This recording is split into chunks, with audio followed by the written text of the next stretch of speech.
नमस्कार, AB star news देख रहे हैं आप और मैं हूं आपके साथ सोहन सिंह। वक्त उछला है देश लाइव का, जिसमें सबसे पहले बात करेंगे जम्मू कश्मीर में आतंक के खात्मे की कवायद की। दरअसल जम्मू कश्मीर में आतंक पर अंतिम वार की तैयारी तेज होती हुई नजर आ रही है। एनआईए की तर्ज पर राज्य जांच एजेंसी यानी एसआईए का गठन किया गया है।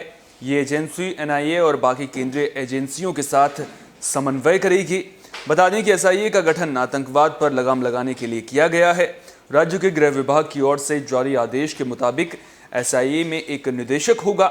इसमें अधिकारी और कर्मचारी सरकार की ओर से भेजे जाएंगे। सीआईडी प्रमुख एजेंसी के निदेशक होंगे। जांच के दौरान आतंकवाद का एंगल मिलने पर उसकी सूचना देनी होगी।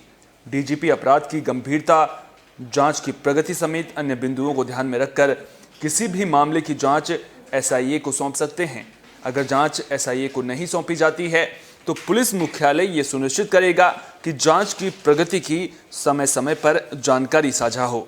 एसआईए किसी भी मामले का स्वतः संज्ञान लेकर एफआईआर भी दर्ज कर सकती है, लेकिन इसकी जानकारी डीजीपी को देनी होगी। तो आतंक के खिलाफ एक्शन की तैयारी तेज होती हुई नजर आ रही है। एनआईए की तर्ज पर एसआईए का भी गठन कर दिया गया है।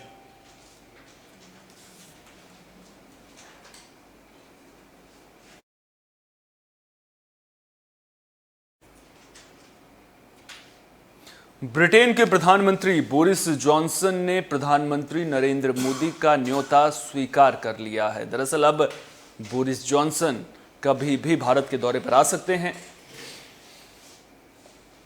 विदेश सचिव हर्षवर्धन श्रृंगला के मुताबिक जैसे ही हालात इजाजत देंगे, ब्रिटिश प्रधानमंत्री अपनी यात्रा की योजना बनाएंगे।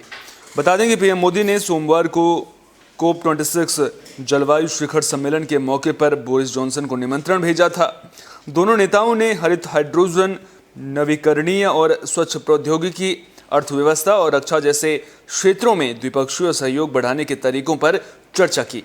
बोरिस जॉनसन पहले इस साल जनवरी में गणतंत्र दिवस परेड के मुख्य अतिथि के रूप में भारत आने वाले थे, लेकिन कोरोना महामारी के कारण उनकी यात्रा रद्द कर दी गई थी। ब्रिटिश प्रधानमंत्री की भारत यात्रा 2 बार रद्द करने के बाद ग्लासगो में COP26 शिखर सम्मेलन में मोदी और बोरिस जॉनसन के बीच ये पहली दोनों नेताओं के बीच में व्यक्तिगत बैठक हुई। दोनों नेताओं ने जलवायु परिवर्तन को कम करने के लिए द्विपक्षीय सहयोग समेत कई अहम मुद्दों पर चर्चा की।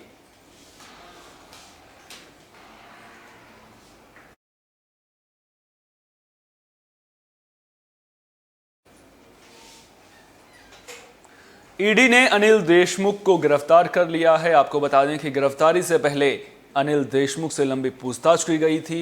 आपको बता दें कि अनिल देशमुख मनी लॉन्ड्रिंग और रिश्वत से जुड़े मामले में आरोपी हैं।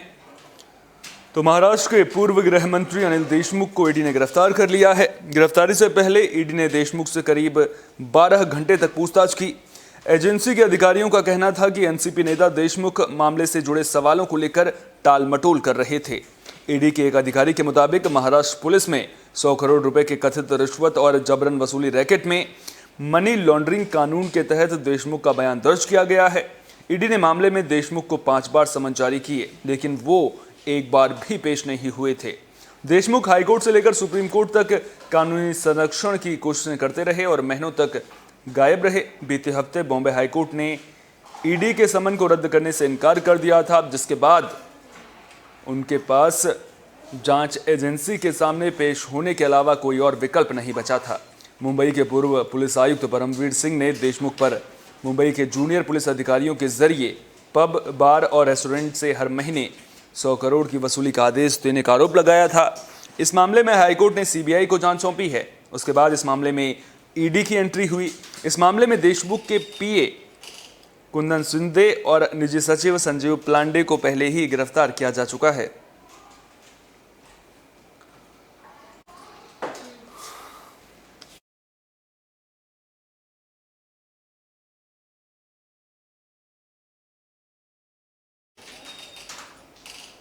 कानपुर में एक और मरीज में जीका वायरस की पुष्टि हुई है, जिसके बाद जिले में जीका वायरस से संक्रमित लोगों की संख्या 11 पहुंच गई है।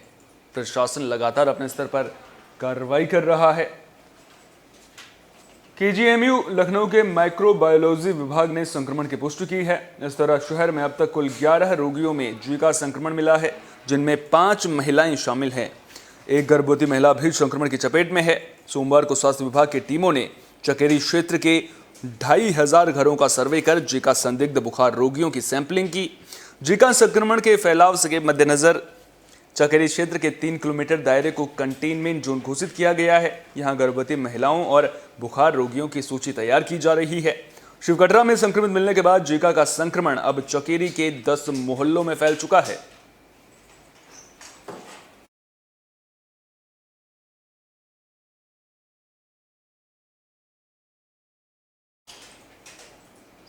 सरकार हर संभव कोशिश कर रही है कि कोरोना वैक्सीनेशन अभियान में तेजी लाई जाए। कोशिशें ये हैं कि किस तरह से इस अभियान को बढ़ाया जाए ताकि देश में जो टीकाकरण है वो 100% हो सके। तो केंद्र सरकार कोरोना टीकाकरण की सुस्त रफ्तार को गति देने के लिए लगातार कोशिशें कर रही है। इसी कड़ी में अब हर घर दस्तक के नाम से महाअभियान शुरू किया गया है। धनवंतरि दिवस पर शुरू किए गए इस अभियान में उन जिलों पर फोकस किया जाएगा जहां टीकाकरण की गति बहुत धीमी है। प्रधानमंत्री नरेंद्र मोदी विदेश दौरे से लौटने के बाद टीकाकरण की गति को बढ़ाने के लिए राज्यों के साथ समीक्षा बैठक भी करेंगे। तो अब सरकार का पूरी तरह से फोकस वैक्सीनेशन पर है, क्योंकि अगर कोरोना महामारी को हराना है तो वैक्सीनेशन उसमें सुरक्षा कवच की तरह काम करता है। इसलिए जिम्मेदारी सरकार की ये बनती है कि वो हर व्यक्ति तक टीका पहुंचे, ये सुनिश्चित कराए। वहीं जिम्मेदारी लोगों की भी बनती है कि जो लोग एलिजिबल हो चुके हैं वो कोरोना वैक्सीनेशन जरूर लगाए। यहाँ पर ध्यान देने वाली बात यह है कि कोरोना अभी टला नहीं है और आप अक्सर देख रहे होंगे कि लोग अब लापरवाही बरतते हुए नजर आ रहे हैं। आप घरों से बाहर निकलेंगे तो आपको बाजारों में भीड़ लगी हुई नजर आएगी। इसके अलावा लोगों के चेहरों पर मास्क नजर नहीं आ रहा है। तो अब लोग जैसे जैसे केसेस कम आ रहे हैं वैसे वैसे लापरवाही बरत रहे हैं और इसके परिणाम गंभीर हो सकते हैं।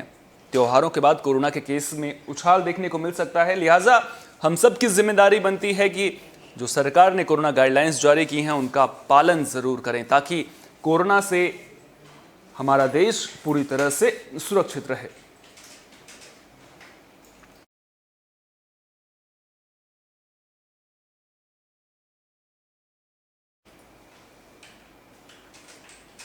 इस बुलेटिन में मेरे साथ इतना ही। देश दुनिया की तमाम अहम खबरों के लिए आप जुड़े रहिए एबी स्टार न्यूज़ के साथ, क्योंकि यहाँ पर खबरों का सिलसिला कभी नहीं थमता।